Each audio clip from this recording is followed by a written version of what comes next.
Hey guys, welcome back to my channel. Today I have another poem for you guys, and this one is called The Epistle of God's Love. Alright, and it goes like this. What is love? Is it superficial or sacrificial? Why do we feel so much hurt? Why do we self-inflict pain as love and give off a sadistic expression of heartbreak? These questions plugged my mind daily as I seeked for answers deeply. I believe our perception of love is based on our curiosity to experience intimacy with someone or something other than ourselves. We have been completely shattered because we are tied to one perception of love based on the limitation of our physicality rather than spirituality. Many dwell on ignorance simply because they lack clarity on the receptive nature of self-love. Let me make this very clear. Let me give a definition of what love is. Love is an entity. Love is a superior deity, an internal being of sovereignty. Hence, humanity was created from it. And the Creator put something on the inside of us, which is our souls, and He called it a gift of immortality. Our souls are immortal. God called our souls immortal, and it's a gift to us. Through this means, it could be very difficult for humanity to really cope. Though we fall a couple of times, we take things for granted, or people take us for granted, by those close to us, by those we love, we actually love and respect dearly. But we can never be betrayed by the Almighty. Love isn't toxic or painful. God's love isn't toxic or painful. The tenderness to love is the quality to grow mentally, spiritually, and emotionally. This love I'm talking about dwells on the inside of us. It's not something that we can see in a spouse or a partner. It's not something we can see in a relationship. This is a love that is built on the inside of us. This love transcends beyond the physical looks. It's an inner knowing of an unexplainable feeling.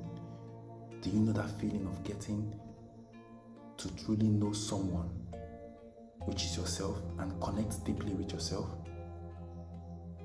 You can spend hours talking without even realizing that you're falling for that person deeply.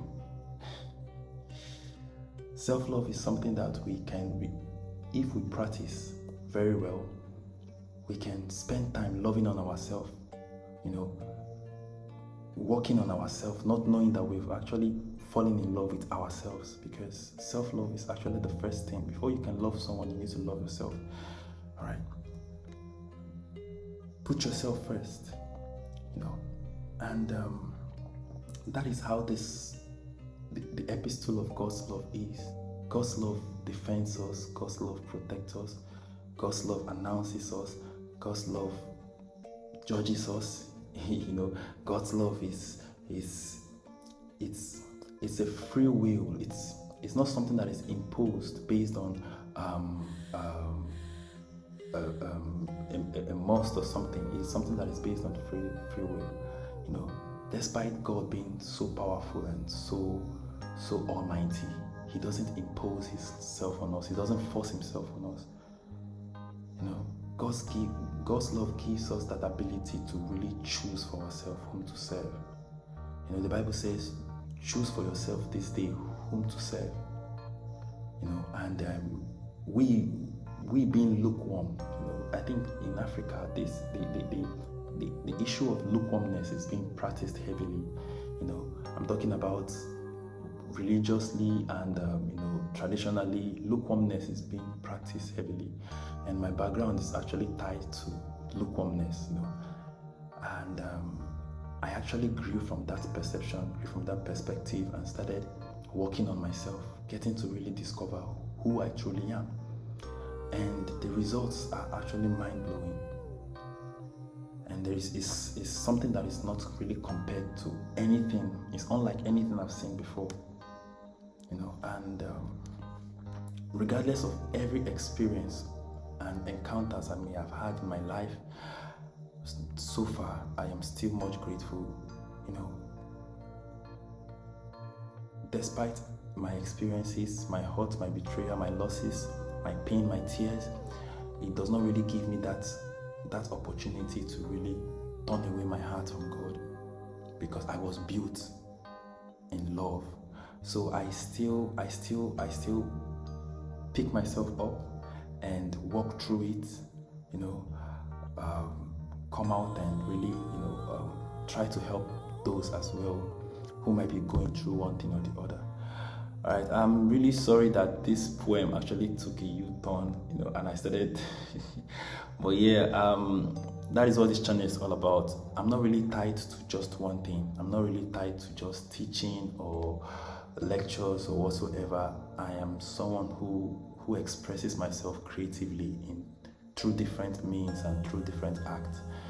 So sometimes I express myself through poem, through writings, through scriptures, through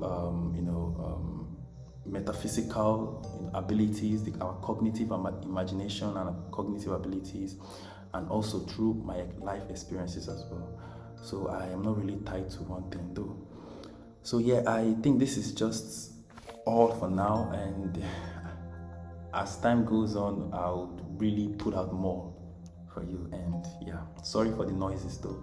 All right, thank you guys for listening, and please, if you enjoy the content, please do subscribe and also follow me on all my social media handles. The links are on the description box below.